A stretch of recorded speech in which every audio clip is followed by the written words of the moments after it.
ऐसा लग रहा है जैसे सूरज गर्मी का बटन दबाकर खुद छुट्टी पर चला गया है। इतनी गर्मी आज तक नहीं पड़ी जैसी अब पड़ रही है। ठंडकपुर नहीं गरमपुर नाम होना चाहिए हमारे गांव का। यहाँ तो रोटी बिना चूल्हे के भी सिक जाए। अरे चंदा की माँ, मोहन नहीं आया अभी तक? हाँ, पता नहीं 4-5 दिन का बोल कर गया था, आज 8 दिन हो गए। पता नहीं साहूकार कितनी मजदूरी करवा रहा है। इतनी गर्मी पड़ रही है, न जाने ठीक से कुछ खा पी भी रहा होगा या नहीं। गर्मी की वजह से ठंडकपुर गांव में सभी परेशान थे। जानकी का परिवार गरीब था। मोहन मजदूरी का काम करता था। उसी सिलसिले में वो पिछले 8 दिन से ढोलकपुर गांव के साहूकार के पास काम कर रहा था। वहीं एक बूढ़े मजदूर से मोहन की बातचीत शुरू हो गई। बूढ़े मजदूर की एक दिन तबीयत खराब थी। मोहन ने अपने साथ साथ उस मजदूर का भी काम कर दिया। ये देखकर मजदूर की आंखों में आंसू आ गए। अगले कुछ दिनों तक मोहन दीनू नाम के उस मजदूर के हिस्से का काम करता रहा। मोहन बेटा, तुमने इतने दिनों तक मेरी मदद की, मेरा सहारा बने। अगर मैं कुछ कहूँ तो बुरा तो नहीं मानोगे? नहीं चाचा, बोलिए। आप उम्र में बड़े हैं, मैं आपके बेटे की तरह हूँ। अक्सर बोलिए। मोहन बेटा, मेरी उम्र हो चली है। मुझे अपनी बेटी कुसुम की बहुत चिंता होती है। अगर मुझे कुछ हो गया तो मेरे बाद न जाने मेरी बेटी का क्या हो। मोहन बेटा, मेरी कुसुम को पिछले कुछ दिनों से तुम भी देख रहे हो। तुम जानते हो वो समझदार है, सारा घर संभालती है। अगर तुम उससे शादी कर सको, मतलब मैं जोर नहीं दे रहा, बस तुम अपने से लगे तो मन की बात कह दी। चाचा, मैं जानता हूँ कुसुम बहुत अच्छी है, पर एक बार मैं घर में बात कर लूँ फिर आपको बताता हूँ। मैं जाते ही कुसुम के बारे में घर में बात करूंगा। मोहन जी, ये रास्ते के लिए कुछ रोटियां और चटनी बांध दी है, आप खा लेना। मोहन ने मुस्कुराते हुए कुसुम के हाथ से रोटी की पोटली पकड़ी और वापस घर के लिए निकल गया। घर जाकर उसने कुसुम के बारे में बात की। अरे बेटा, आजकल बिना जाने पहचाने ब्याह करना गलत है। धोखेबाज लड़कियां मिल रही हैं और हम दीनू और उसकी बेटी को जानते ही कितना है। माँ, कुसुम अच्छी लड़की है, मैं कुछ ही दिनों में समझ गया। वो लोग बहुत सीधे हैं। एक बार मिलाते हैं, देखने में बुराई ही क्या है। और कौन सा हम ज्यादा पैसे वाले हैं जो बड़े घर की बेटी का सपना देखें। लड़की अच्छी हो तो किसी भी घर को स्वर्ग बना देती है। क्या पता कुसुम भी इस घर के लिए लक्ष्मी बनकर आए। मोहन के कहने पर उसके परिवार वालों ने कुसुम को देखा। कुसुम के पिता ने अपने सामर्थ्य से उनकी खातिरदारी की। कुसुम देखने में ऐसी सुंदर थी मानो कीचड़ में कमल। देखते ही कुसुम सबको पसंद आ गई। कुछ दिनों बाद बहुत ही साधारण तरीके से मोहन और कुसुम की शादी हो गई। भयंकर गर्मी पड़ रही थी। घर में एक ही पंखा था। अब मोहन की शादी हुई तो जिस कमरे में पंखा था वो जानकी ने मोहन और बहू को दे दिया। खुद वो पति और बेटी के साथ आंगन में सोने लगी। अब बेटी चंदा को रात में बहुत गर्मी लगती। माँ, बहुत गर्मी लग रही है, हवा भी मानो हवा लेने गई है। पंखा कौन सा सही है, वो भी इतना बूढ़ा हो चुका है कि हिलता भी है तो जैसे गिनती करके हवा देता। उसी के नीचे बहू कुसुम और मोहन सोते हैं। पसीने तो ऐसे बह रहे जैसे ज्वालामुखी का झरना। माँ, गर्मी तो सहन ही नहीं हो रही। जाकर नहा ले, ठंडक पड़ जाएगी। पानी आग उबल रहा होगा जानकी, रहने दो। सुबह ठंडा पानी कुएं का लाकर दे दूंगा, तब नहा लेगी। कुसुम कमरे में से सब कुछ सुन रही थी। मोहन तो दिन का थका हुआ था तो गर्मी में भी गहरी नींद में सो गया, पर कुसुम को गर्मी में नींद नहीं आ रही थी। अगली सुबह सब लोग अपना अपना काम कर रहे थे, तभी कुसुम सास से बोली, माँ जी, मैं जरा बाजार हुआ। इतनी गर्मी और धूप में बाजार जाने की क्या जरूरत आ गई बहू? बस कुछ जरूरी सामान लाना था। अच्छा, हो आओ, चंदा को भी साथ लेती जाओ। माँ, मेरे से नहीं जाया जाएगा इतनी गर्मी में। भाभी, मैं आपके कमरे में सो रही हूँ, वैसे ही रात भर नींद नहीं आती। अब मेरी हिम्मत नहीं हो रही कहीं जाने की। कोई बात नहीं, मैं हो आऊंगी। पता नहीं क्या जरूरी सामान खरीदना है जो इतनी धूप में जाने की जरूरत पड़ गई। कुसुम ने शायद कुछ सोच रखा था, तभी वो इतनी धूप में बाजार गई। कुसुम सीधा एक ड्रम की दुकान पर गई और वहाँ से नीला ड्रम खरीदने लगी। भैया, नीला ड्रम होगा? बहन जी, नीला ड्रम नहीं, हमने तो नीला ड्रम रखना ही बंद कर दिया है। आजकल नीला ड्रम नाम सुनते ही सबकी हवा टाइट हो जाती है। पर आपको किस लिए चाहिए नीला ड्रम? बस कुछ जरूरी काम था। वैसे और कोई रखता हो? यहाँ पिछली गली में एक दुकान है, वहाँ पूछ लो। वैसे पूरे गांव में नीला ड्रम रखना बंद कर दिया है सबने। हाँ तो जनाब, बाजार में बहू कुसुम ड्रम खरीद रही थी और बाजार की सबसे तेज रडार यानी पड़ोसन की नजर उस पर पड़ गई। पड़ोसन का स्कैनर चालू हो गया और फिर वो धूल उड़ाती सीधी जानकी के घर पहुंची। जानकी, अरे ओ जानकी, जल्दी दरवाजा खोल, बड़ी खबर लाई हूँ, बड़ी खबर। अरे मुन्नी, क्या हुआ? कहीं गांव में फिर से साहूकार की भैंस तो नहीं भाग गई? पहले सांस तो लेने दे और सुन, कोई है तो नहीं? नहीं, घर में कोई नहीं है। चंदा बहू के कमरे में सो रही है और बहू बाजार गई है कुछ जरूरी सामान खरीदने।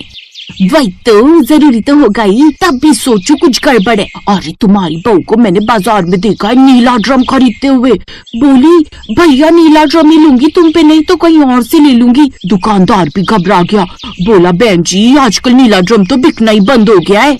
क्या बहू नीला ड्रम खरीदने गई थी? पर नीले ड्रम की उसे क्या जरूरत पड़ गई? हो सकता है बर्फ भरने के लिए खरीदने गई हो। उसके हाव भाव देखकर तो लग रहा था कि वो तुम सबको ठंडा करने के लिए वो नीला ड्रम खरीद रही है। कैसी बातें करती हो कमला, कुछ भी बोले जा रही हो। तभी कुसुम नीला ड्रम लेकर आ गई। सास और पड़ोसन को तो सांप सूंघ गया। जानकी मैं चलती हूँ, फिर आऊंगी। हाँ, पड़ोसन पतली गली से निकल ली, पर जानकी का शरीर तो भरी गर्मी में बर्फ की तरह ठंडा पड़ गया। माँ क्या हुआ? तुम इतनी घबराई हुई क्यों हो? उधर देख, वो तेरी भाभी क्या खरीद कर लाई है, नीला ड्रम। अरे जिसकी चर्चा भी खबरों में आ रही थी, पर बहू क्यों लाई है? माँ होगा कोई काम भाभी को, तुम बेकार ही चिंता करती हो। चिंता की तो बात ही है, नीला ड्रम तो नाम सुनते ही डर लगने लगता है, पर ये कर क्या रही है यही समझ में नहीं आ रहा।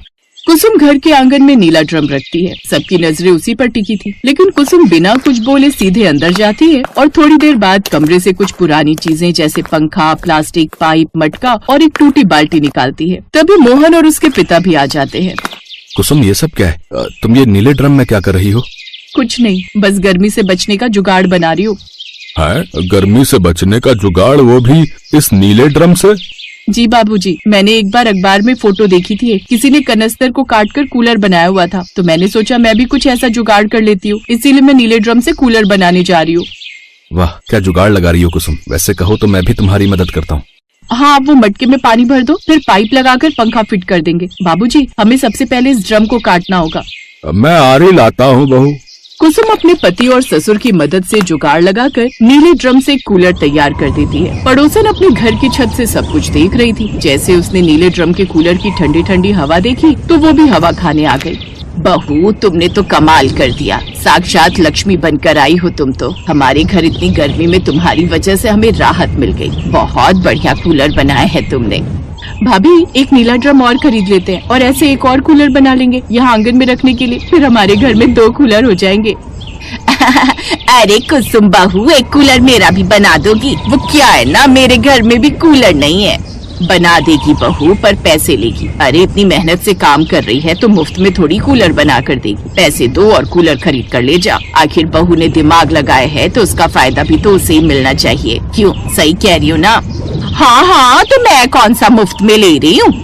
सास ने तो ऐसे ही बात कर दी थी, पर सचमुच पड़ोसन तो उसी समय 500 का नोट लाकर कुसुम के हाथ में थमा दिया। वैसे तो ये सही भी था, कुसुम ने भले ही जुगाड़ लगाया था, पर मेहनत तो हर काम में ही लगती है और मेहनत के पैसे लेने में कोई बुराई नहीं। धीरे धीरे गांव के सभी लोग अब कुसुम से नीले ड्रम का कूलर बनवाने लगे। कुसुम ने अपने परिवार को तो गर्मी से राहत दिलवाई ही, साथ ही अपने ठंडकपुर गाँव में नीले ड्रम से कूलर बनाकर ठंडा करने में मदद की। अब कुसुम की इस जुगाड़ू कोशिश की वजह से उसकी कमाई भी होने लगी, साथ ही लोगों को गर्मी से राहत भी मिली। कुसुम ने अपने पिता को भी एक नीले ड्रम का कूलर बनाकर चौंका दिया। दीनू को भी अपनी बेटी पर बहुत गर्व था।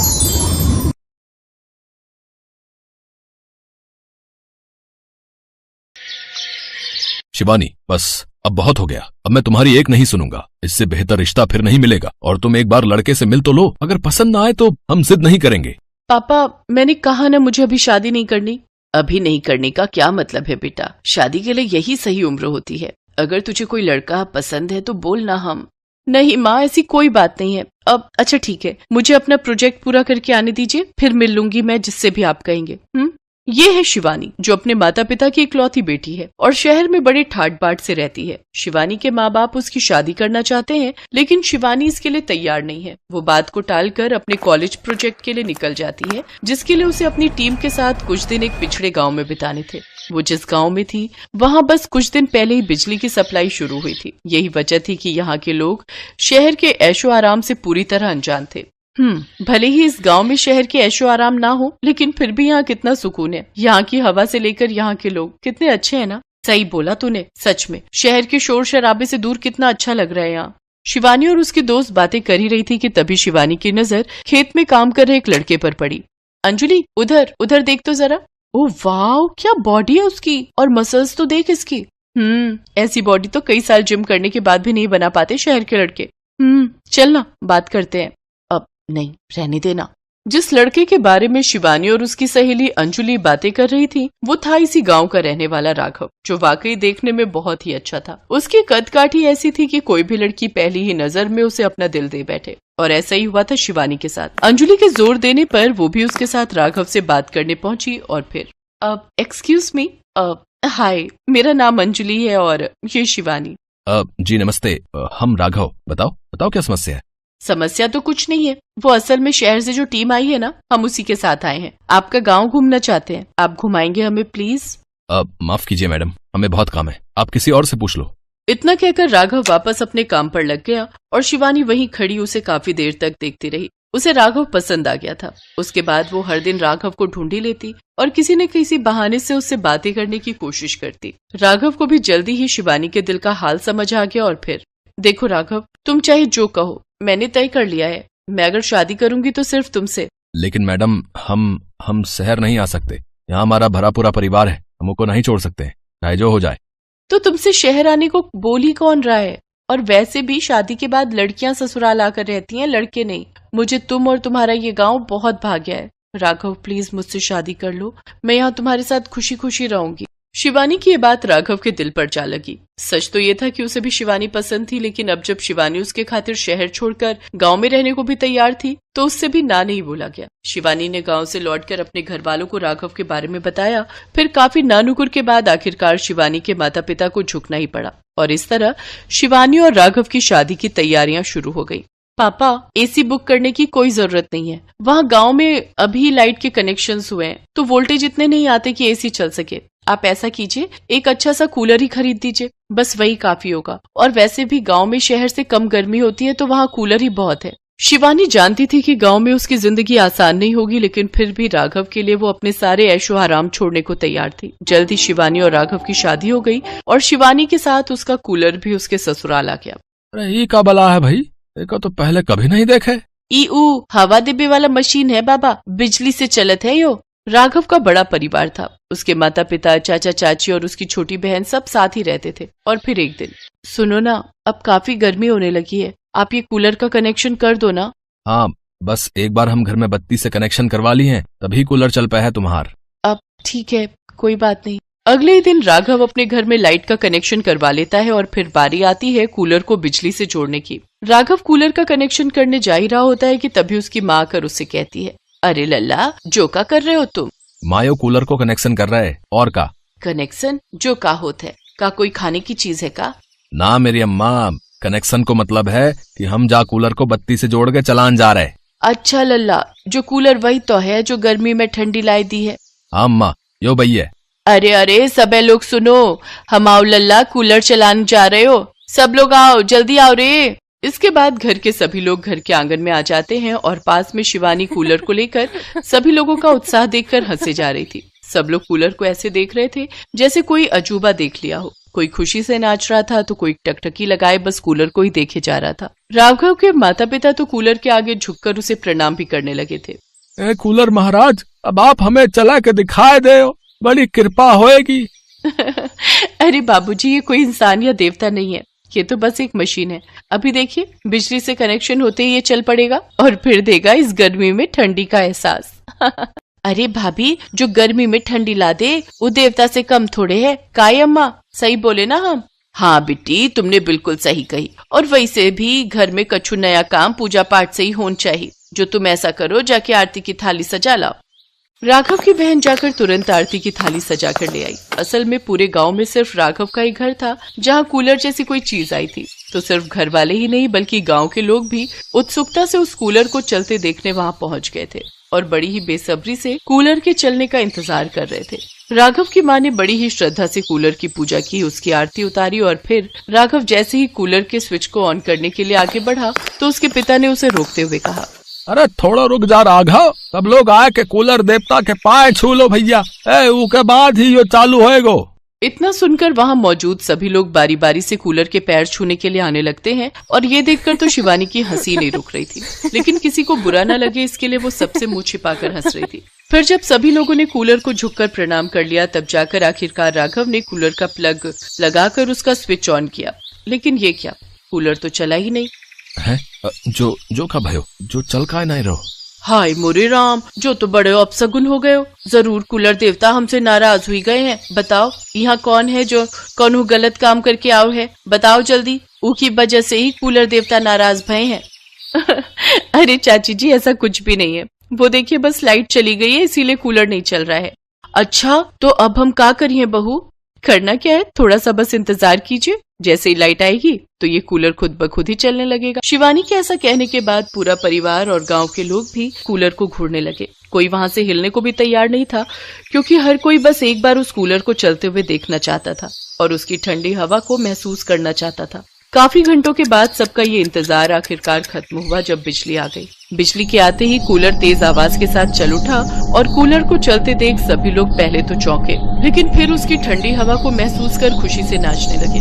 सबको इतना खुश देखकर शिवानी को भी खुशी हुई। भले ही उसका ससुराल गरीब और पिछड़ा हुआ था, लेकिन एक छोटी सी चीज में खुशियाँ कैसे ढूंढनी है ये शिवानी ने यहीं आकर सीखा था। उसने मन ही मन ठान लिया था कि वो अब राघव के साथ मिलकर न सिर्फ अपने ससुराल बल्कि पूरे गाँव को ऐसी कई खुशियाँ लाकर देगी।